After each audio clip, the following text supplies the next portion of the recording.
Esse vídeo é uma nova série daqui do canal, então se vocês gostarem, comente a parte 2, pois assim eu vou entender que vocês querem a continuação dela. Mas chega de mimimi e bora logo pro recap. A história começa numa bela noite de luar, porém talvez não fosse tão bela assim, e estava matando cada um deles, vários e vários deles, até que o homem para, apoiando-se em sua espada, extremamente cansado e ferido. E enquanto ele estava se levantando, uma voz o chama, perguntando do porquê ele ter tomado aquela decisão, de ter feito um acordo com o demônio e tê-los traído. E a mulher grita o nome do homem, que era chamado de Nox von Reinhaffer. E Nox olha para cima e se pergunta se aquilo era algum tipo de traição. E abaixando a cabeça, ele diz que para eles, aquilo era uma traição.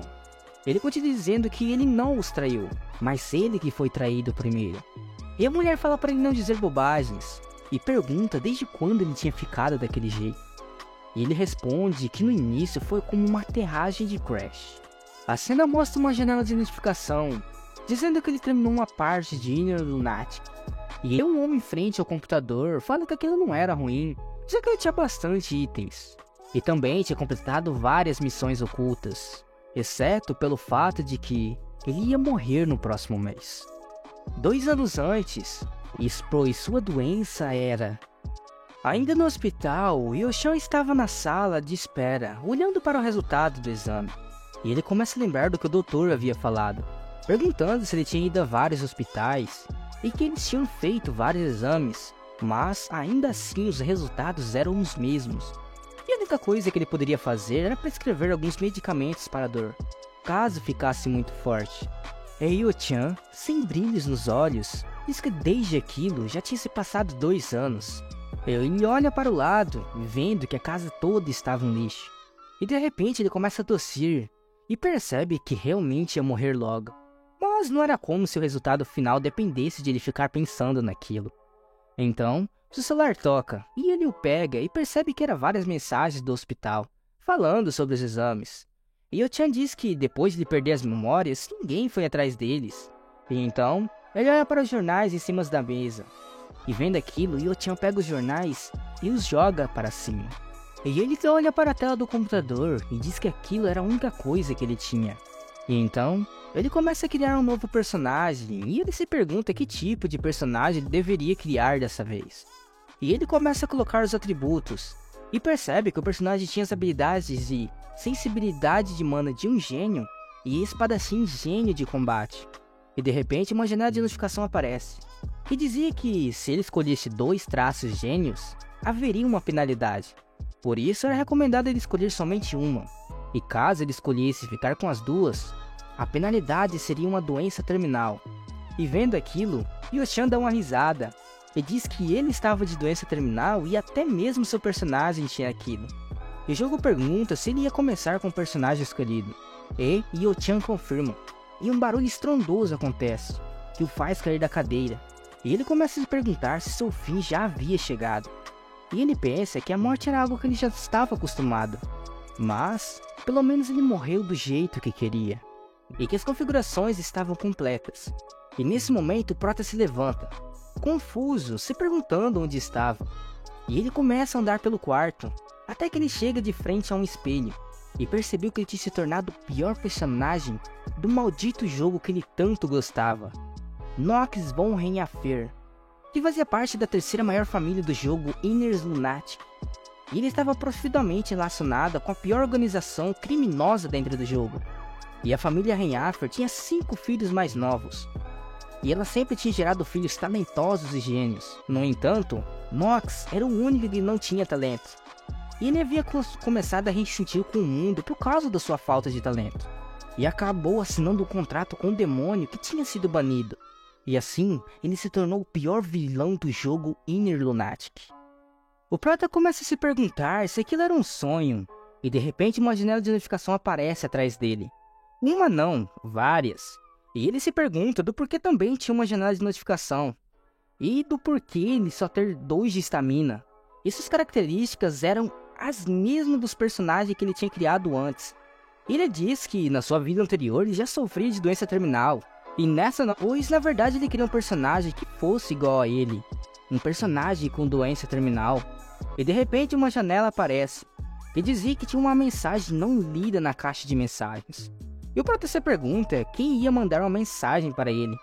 E abrindo a mensagem, nela estava escrito o nome dele na vida passada. E o Prota se pergunta como ele sabia seu nome. E o Prota começa a se perguntar se o ser que tinha invocado ele até aquele mundo sabia do passado que ele não se lembrava. E a mensagem continua dizendo que provavelmente ele não ia se lembrar dele, mas ainda assim tinha de dizer aquilo. E a mensagem diz que quanto tempo sem te ver, e que ele tinha ido bem nos últimos 2 anos, por isso ele merecia estar ali. E bem-vindo de volta. Então, o Prota começa a pensar que não estava mais no velho mundo e que aquele lugar era sua nova realidade. E a mensagem continua dizendo que não poderia contar sobre a própria identidade, mas que ainda assim iria ajudá-lo a seguir a história principal o mais rápido possível, pois assim toda a verdade seria revelada naturalmente. E o Prota pergunta se era só aquilo, e vendo que o sistema não ia dizer mais nada a ele percebe que tinha que reorganizar seus pensamentos. E ele se pergunta se tinha que seguir a história principal, já que não importava como ele interpretasse, no final ele ainda ia morrer. No entanto, mesmo que Neuronatic se tornou sua realidade, isso não significava que ele podia desistir de recuperar suas memórias. Então, não importa o que for preciso, ele ia seguir a história principal e junto com as suas memórias perdidas. Ele teria de descobrir por qual motivo foi invocado até ali, e ainda por cima sobreviver. Por isso, ele estava disposto a ser o vilão da história. E o Prota comenta que, se comparar sua vida anterior, não mudou muita coisa, pois ele passou a vida inteira com medo quando iria morrer. E a única coisa que mudou é a configuração. E o Prota pergunta ao sistema qual era a data em que ele estava, e ele responde que era 4 de fevereiro de 1812. E ouvindo aquilo, o Prota diz que ele não tinha muito tempo, por isso que agora estava na hora de zerar o jogo pela 28ª vez. Então, o Prota vai até a porta e pega na maçaneta, e sua característica negativa foi ativada, e devido aos efeitos dela, ele iria ganhar uma inflamação no pulso. Um tempo depois, o Prota se pergunta do porquê o corpo dele ser tão frágil, e de repente ele esbarra numa empregada, fazendo ela derrubar os pratos. E todos que viram ele ficaram surpresos ao vê-lo em pé. E o Prota percebe que conhecia aquela garota, e seu nome era Rona, e ela se desculpa e pede perdão por feri-lo. E o Prota pensa que, na história, apesar de ela ser uma personagem extra, a única coisa que ela fazia era falar pelas costas do Nox. E como raios uma garota com aparência inocente que nem ela fazia tal coisa? E o Prota se aproxima dela e fala que ia perdoá-la nessa vez. No entanto, se ela cometesse esse erro novamente, ele não ia deixar passar. E o Prota olha para os empregados e viu que eles estavam bem assustados. E ele pensa consigo mesmo que tipo de vida Nox tinha vivido para seus empregados ter medo dele daquele jeito. E Rona pergunta ao Prota aonde ele estava indo tão cedo da manhã. E ele responde que é a sala de prática, deixando todos surpresos. E continua dizendo que Rona também ia com ele. E ela pensa que isso com certeza era uma desculpa para bater nela. Enquanto iam para a sala de prática, o Prota começa a pensar que primeiro ele tinha que sobreviver, pois depois de experimentar como é morrer, ele estava certo de uma coisa: ele não queria morrer. E a fim de sobreviver, ele precisaria se acostumar com as novas circunstâncias o mais rápido possível. E isso não significava que ele não tinha chance, pois como uma pessoa que jogou o jogo 27 vezes, ele conhecia a maioria dos aspectos escondidos. O jogo Inner Lunatic tem uma história que coloca anjos contra demônios, juntamente com o Império. E tem um enorme fandom em todo o mundo. E a parte especial de Inner Lunatic foi o grande número de personalizações, permitindo que jogadores diferentes joguem com estilos diferentes. E enquanto características de nível inferior, como comum e talentoso, pode ser atribuído várias vezes. E na maioria dos casos, a característica de gênio só pode ser atribuída uma única vez. E, usando as características de gênio, ficaria fácil alcançar o topo. No entanto, o Prota possuía 2 delas.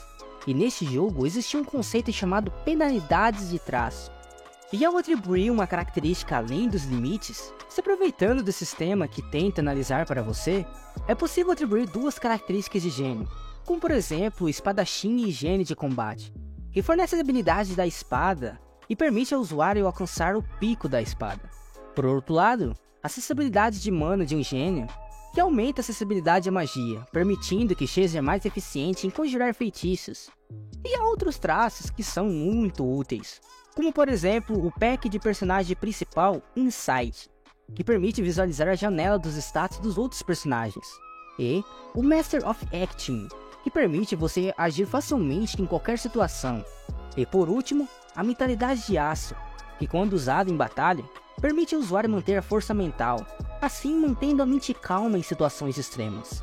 O único problema é as características negativas, e doente terminal seria pior, mas ele era basicamente uma doença ambulante, pois para as pessoas com mãos e pés frios, a menos que o usuário tenha habilidade de aquecimento, é quase impossível pisar os pés em uma área gelada, e para doenças frequentes, ele iria desmaiar pelo menos uma vez por capítulo.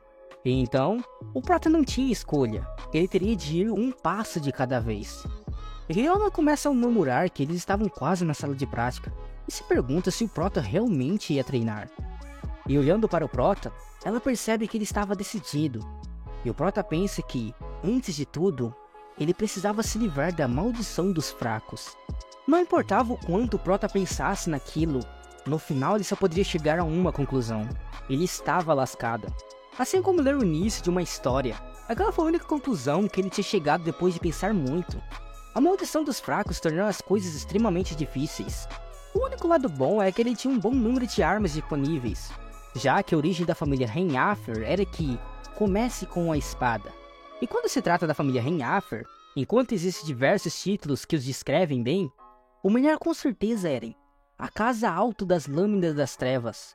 E a razão por eles ganharem esse título foi devido às suas habilidades de espadas que giram em torno de envolver magia de atributo escuro em suas lâminas para cortar seus inimigos.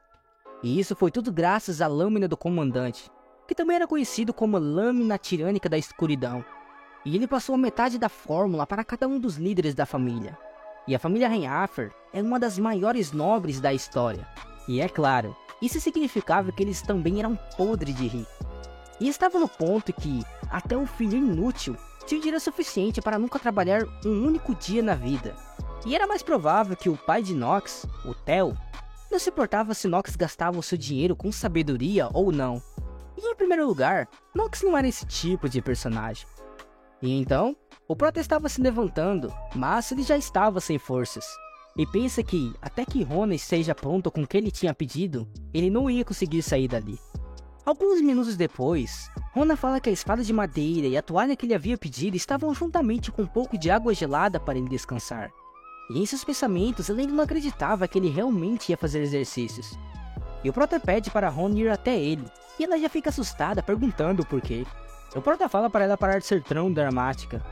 E então, ele pega nas orelhas dela e se aproxima, dizendo as coisas bem baixinhos no ouvido dela.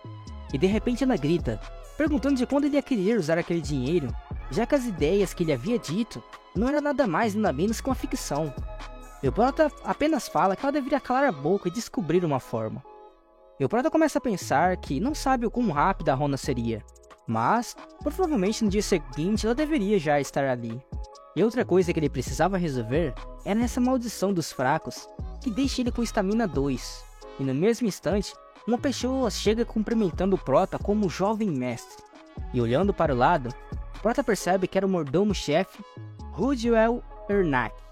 E como um dos principais administradores da casa Henhafer, ele não era alguém a qual o Prota poderia lidar como quiser, pois ele era o conselheiro do pai de Nox, e o cabeça da família, Theo von Henhafer.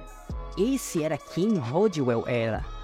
E esta poderia ser uma grande provação que o Prota deveria de enfrentar. Ele se pergunta consigo mesmo do porquê ele estar ali, já que na maioria dos casos ele não se importaria com Nox. Ou talvez ele tinha percebido que algo estranho estava acontecendo. Mas o Prota tinha seus próprios meios para lidar com aquilo. E ele começa perguntando a Rodwell do porquê ele estar ali, quando ele deveria estar servindo o líder da família. E Rodwell responde que, depois de receber as ordens dele, ele estava ali para compartilhar algumas novidades. E o Prota pergunta do que aquilo se tratava. E Roger responde que ele tinha se informado que Nox tinha recebido uma ordem de participar do jantar de hoje à noite. E o Prota começa a pensar que não sabia muito sobre a família Renhafer, e de repente ele é ordenado a jantar. E o Prota diz que infelizmente ele não poderia ir naquela noite. E Roger se pergunta do porquê o líder da família havia pedido que chamasse Nox. E ele começa a dizer que a senhorita da família Stiliner estava visitando a família, pois ela parecia que ia receber o treinamento de cavaleiro. E se ele não participasse, era quase certeza que o líder da família ia ficar bravo. E, ouvindo aquilo, o Prota dá um suspiro e fala que entendia. E Roger fala ao Prota que ele parecia estranho. E o Prota pergunta qual era essa estranheza que ele havia falado. E Roger responde que ele nunca tinha gostado de pegar numa lâmina antes. E também, ele tinha ido até aquele salão por conta própria. E por isso ele pergunta ao Prota qual era a razão por trás de tudo aquilo. E ele responde que ia deixar uma coisa clara. Ele não deveria tentar passar de seu mestre como um mero mordomo, pois o que ele podia fazer ou não, isso não era da conta dele, já que seria ele que decidiria o que fazer. E Roger se desculpa. E enquanto o Prota ia embora, Roger se pergunta se ele tinha notado alguma coisa, mas que isso não importava, já que ele precisava comunicar aquilo ao chefe da família. Um pouco longe dali, o Prota se escora no portão, e pensa consigo mesmo que aquilo tinha sido difícil, já que ele não imaginava que um evento desse iria acontecer. E ele começa a se perguntar o que aconteceria se sua característica negativa fosse ativada naquele momento. E ele também se pergunta sobre a senhorita da família Stiliner, e do porquê ela ter ido até ali. Mas à noite, as pessoas estavam comentando sobre o Prota ter ido até o jantar, e que por causa dele a comida ia ficar com um gosto ruim. E quem estava falando aquilo eram os gêmeos, Hearts e Allen. E um deles continua falando que nunca tinha pensado que ele ia mostrar as caras por ali. E eles continuaram zoando o Prota. E ele apenas ficou em silêncio enquanto pensava que não tinha feito nada daquilo que eles estavam falando. E de repente a porta se abre. E quem chega ao jantar não era ninguém menos que o líder da família, Theo von Renhafer. E o Prota pensa que o jantar daquela noite com certeza tinha alguma coisa, já que ela estava ali. E de repente a garota se apresenta como Talia von Stiliner. E o líder da família começa a dizer que Talia tinha solicitado treinamento de cavaleiro, e por isso ele ia passar um tempo na propriedade deles. E por essa razão, eles deveriam cumprimentá-la com a carolosa boa-vinda. E o Prota começa a lembrar que Talia era o herói do jogo Inner Lunatic, e o personagem que se opõe ao Nox no futuro, e iria atravessar uma espada através do seu peito. E Theo comenta que estava surpreso por Nox fazer uma aparição, e ouvindo aquilo, o Prota fica meio desconcertado. E um dos gêmeos comenta com Theo que estava na hora de eles tomarem uma decisão de quem seria a próxima pessoa a entrar na Academia Elden. E Theo concorda com a fala dos gêmeos. A Academia Elden é o local mais importante de Inner Lunatic. Os alunos dessa academia enfrentam todos os tipos de situações, como por exemplo lutar com os demônios, que é a história principal de Inner Lunatic. E o Prota começa a pensar que ele deveria entrar na academia, já que ao manter a estrutura geral da história, ele precisaria reunir os próprios aliados. E Theo começa a dizer que tinha certeza que todos estavam cientes que a Academia Elden só permitia 3 indivíduos por família, e isso acontecia para limitar a influência dos nobres. E como ele já tinha usado as 2 primeiras vagas no primeiro e no segundo filho, a família Renhafer só tinha mais um ingresso à academia. E o Prota pensa consigo mesmo que ele deveria obter aquele ingresso não importando o que fosse preciso. E Theo continua dizendo que por aquela razão, ele ia seguir as tradições da família. E o Prota comenta que então ele queria que os irmãos lutassem pela última vaga. E Theo pensa que não esperava que Nox seria o primeiro a reagir. E ele começa a dizer que a data da luta seria no próximo mês. E estariam decidindo quem era o merecedor da vaga por meio de um duelo no salão de prática. Eugênios começa a dizer que o Prota deveria ficar quieto antes de se envergonhar, pois um idiota fraco que nem ele, que nunca tinha empunhado uma espada, não teria chance contra eles. E o Prota só fala que eles poderiam falar aquilo somente depois de ganhar. E um deles grita, perguntando se ele realmente achava que poderia ganhar deles. E o Prota pensa que esse duelo era outra prova que ele precisava para obter o ingresso. Por isso, ele não tinha intenção de ouvir as suas provocações. Então o Prota responde aos gêmeos que seria ele que ia entrar na Academia Elden. E tanto Theo quanto os gêmeos ficaram sem respostas. E de repente Thalia dá uma risadinha e fala que o jovem mestre Nox tinha realmente alguma confiança. E o Prota pensa que ele tinha recebido a atenção de uma pessoa que ele não deveria ter recebido. Mais tarde, Theo comenta com Rodwell que, como ele havia reportado, algo com Nox realmente tinha mudado. E ele pensa que se ele não tivesse visto com os próprios olhos os acontecimentos de hoje, ele não ia acreditar nas palavras de Rodwell.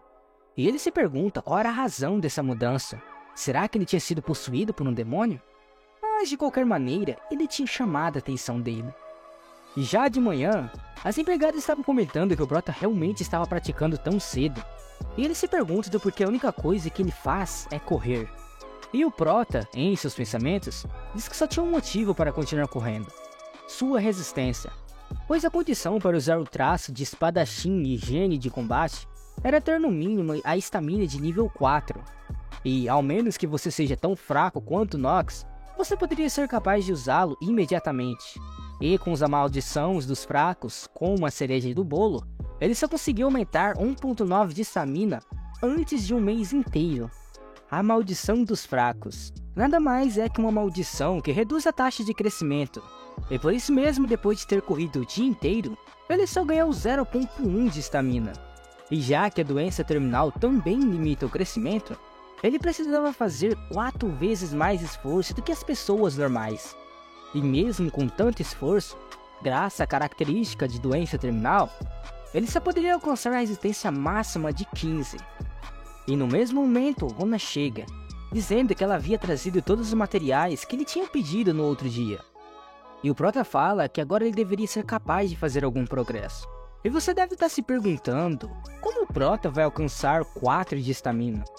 Mas é claro que ele ia usar seu conhecimento da vida passada para resolver tudo isso. Na sala de prática, Honda pergunta ao Prota do porquê ele precisava de tudo aquilo, já que veneno era uma coisa difícil de manipular, e aqueles materiais seriam coisas que as pessoas evitariam, e olhando para eles, eram todos inúteis. E o Prota responde que as pessoas não sabiam usá-los, e Ron obviamente pergunta como usar eles. E nesse momento, o Prota se vira e pega o frasco de veneno e o toma. E Rona pergunta o que ele estava fazendo, e o Prota começa a pensar que aquilo era realmente letal. E de repente uma janela de notificação aparece, que dizia que ele tinha consumido o veneno da Górgona, e por isso, a saúde dele ia ser aumentada em 1.5 vezes, mas que ele iria morrer em 10 minutos. E Rona diz que ia chamar o mordomo-chefe, e o Prota pede para ele esperar. E no mesmo instante, ele come um núcleo de golem, e Rona começa a ficar desesperada, e uma nova janela de notificação aparece, dizendo que uma peça oculta tinha sido ativada, e graças a isso, o veneno da Górgona estava reagindo com o núcleo do golem, e o Prota pensa que tudo estava indo nos conformes. Originalmente, o núcleo de golem era usado para petrificar as pessoas ou aumentar sua defesa rapidamente, ou também para criar golems artificiais. No entanto, quando usado com o veneno da Górgona de 3 cabeças, fazia a característica da maldição dos fracos desaparecer. E o Prota fica animado, pois ela tinha desaparecido. Porém, ainda tinha mais um passo a se completar. E aí, gostaram do resumo? Se sim, deixa aquele like maroto e se inscreva no canal para não perder nenhum recap. E se não gostaram, deixa o like mesmo assim, vai que melhora, né? Bom, então é isso, galera. Beleza, falou e fui!